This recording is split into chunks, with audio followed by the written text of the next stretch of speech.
Alright guys, let's get into another one. So obviously we've been over a lot.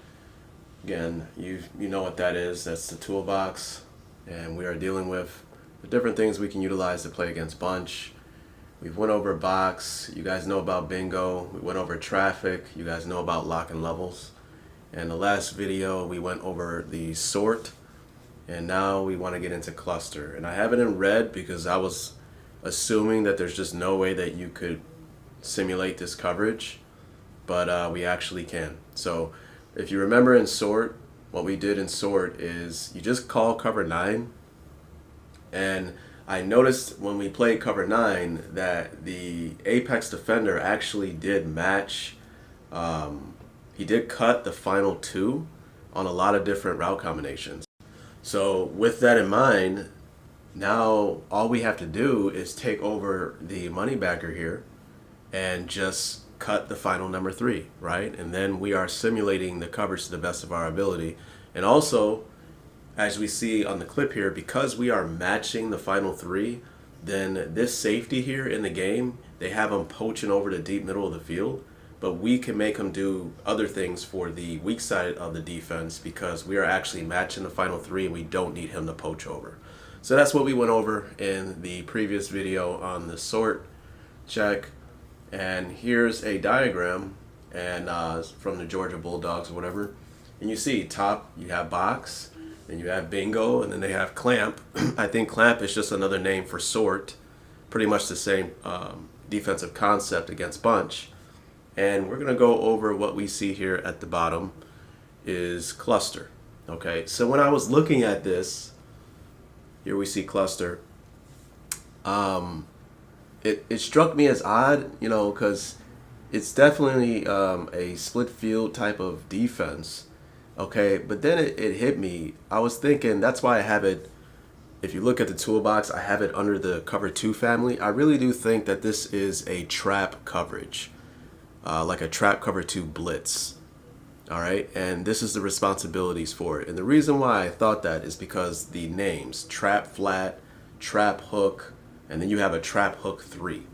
And this was very interesting, and then we have the trap half. And seeing this, it kind of opened up my eyes on different things we can do from the trap cover 2 coverage. So here we have cluster, and you know, when I went into the lab, I was like, there's just no way I'm going to be able to simulate this. You know, I just had a feeling it's not going to happen. They're not going to match. Okay, but we'll go ahead and take a look at this. And this is how I knew, okay, yes, this is a trap cover 2 blitz, because I went and checked out the different things that they have against regular stack formations, and seeing this, notice how, you know, they're trapping on backs, both sides with the corners and all that. This is definitely a cover 2 blitz. Okay, so that's why I have Greg Williams as the front cover. I believe maybe I changed it because when I think of trap cover 2 blitz, I think about Greg Williams. So hopefully I did put him on as the thumbnail. Maybe I didn't. Okay, but that's neither here nor there. All right, so let's take a look at something here. So here we go. This would be Okie roll 2. We're going to select that. Okay, and obviously go to bunch, and I was hoping that we would get some matching material against bunch. The biggest thing I was looking for is for the vert hook here to match number 2. Okay, because if you saw the diagram here, I'll just bring it up. Our corner is trapping the flat, so that's pretty simple to simulate. Obviously, we have our trap half safety. You can read what he's supposed to do inside leverage and over the top of the final number 1. Okay, but you have 2 trap hook players. Okay, and that's what's critical.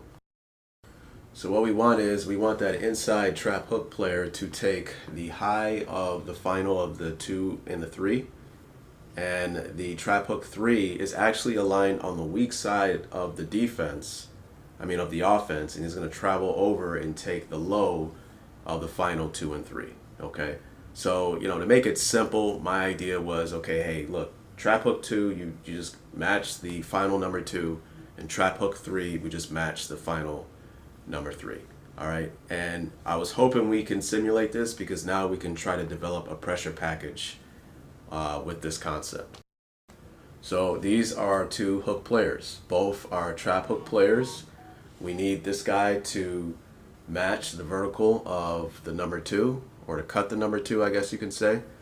And then our weak side to match the final number 3, okay? Or to cut the final number 3.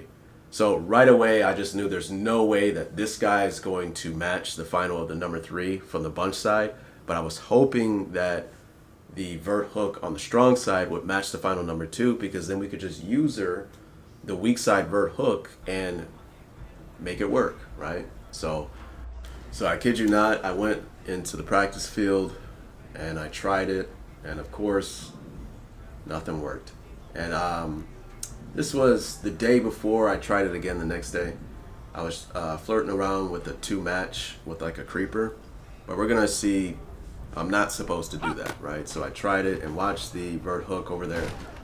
He didn't really match what I wanted him to match on that corner route, which is what I would call the final number 2.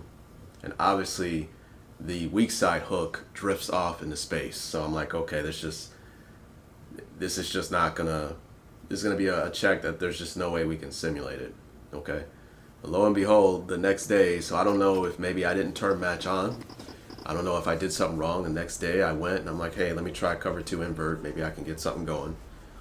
Okay, so I selected cover 2 invert, and all I did was I blitzed the mid-read player. I'm gonna run dagger there. Blitz the mid-read so we can get the vert hooks to hopefully match. Okay, and this would be obviously a trap to coverage, and what do you know, the vert hook matches the final number 2 there. Okay, so when I saw that, I was excited, because if he matches the final number 2, and we know the trap hook 3 isn't going to match anything, well then now we know who to user. We just user the trap hook number 3 player, and we match the final number 3. Okay, and now we can somewhat simulate what they call cluster here.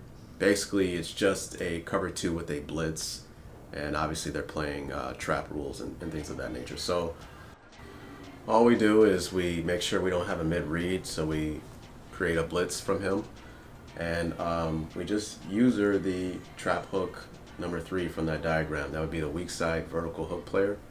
And what we're going to do is we're going to match the final number 3 from the bunch side, and we can see how much cleaner that looks. So see the replay, vert hook on that side matches the final number 2.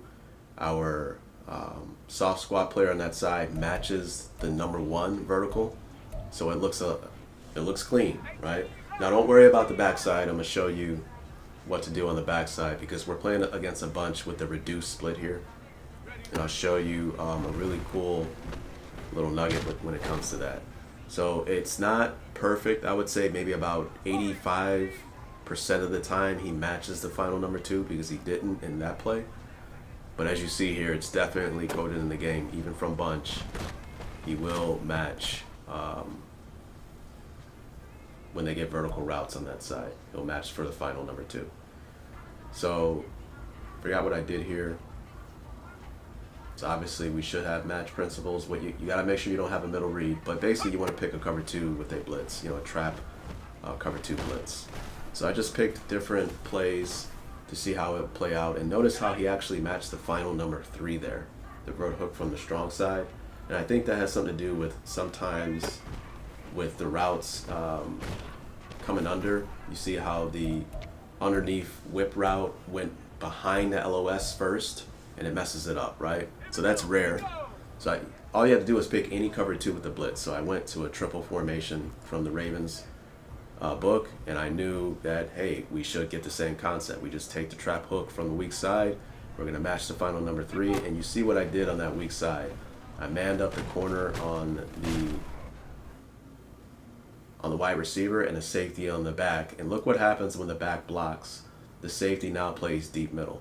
So we're playing a trap cover 2 coverage, and on the back side, you know, if the back decides to block, the safety will play deep middle while we have man coverage on the back side. Okay, but it gets a little deeper than that, and I'll show you why.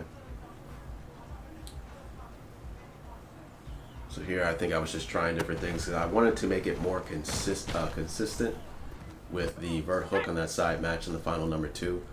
Okay, but with some plays it kind of bugs out. Now check this out. I took the corner and manned him up on the back and put the safety and manned him up on the receiver. And I find that to be a lot more beneficial, and you'll see why. So anyways, again, you have to take this player here, and what we're doing is we're matching the final number 3 from the bunch. So I just kind of drift up the middle of the field, and when I see someone cut across underneath from the bunch, then I overtake it. And you can see how clean that looks. Okay. Now maybe this is the play where I showcase what happens. Look what happens when the back decides to block. Okay, so if you have a pressure package like this, a lot of times your opponent may decide to block the back because there's a lot of different cover 2 pressures that we can create. We can call Okie Roll 2. There's a lot of different pressure packages from Dime with cover 2 behind it. Okay, so you went out into a route. As you see, I'm looking for the number 3, and I'm just going to cut that off and take the route. So we can see how clean it looks with the pressure. Look how we get pressure in, and everyone's matching on the back end.